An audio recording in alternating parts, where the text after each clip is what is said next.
Hər vaxt istəyir olsun, belə bir sual var. 2 üstəgələk 1 bərabər qarşılıqlı sadədir 5 plus 2 ilə.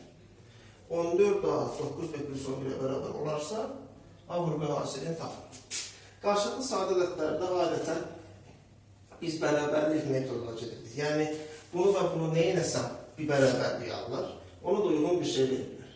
Yəni, burada elə artırmalar eləməliyik ki, bunlardan bir vuruq kənara çıxardığında bu iki sadədə də alınsın. Fikir verirsəniz, 14 alının üstünə 7 gəlsən. Dirək bu tərəfin üstünə 7 gələn. 11-in üstünə 7 gələndə 18 olmuşdur. Ondan sonra davamını gətirsən. Burada nəyi kənara çəkirəm? 7-ni. Fikir verin, 7-ni kənara çəksən 2A üstəgələk 1 olar. Bərabərdir, buradan da 2-ni kənara çəkmək olar, ya da 9-u kənara çəkmək olar. Böyük seçsək, 9-u kənara çəksəm B plus 2 olar.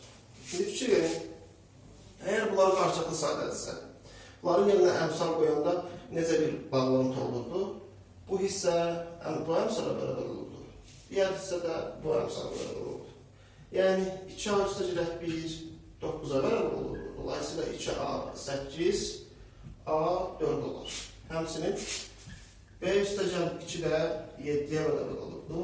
2 çıxma kimi keçsən B bərabər 5 olar. A vur B hasilində 2 vur 5, yəni 10 olar. Bu qədər.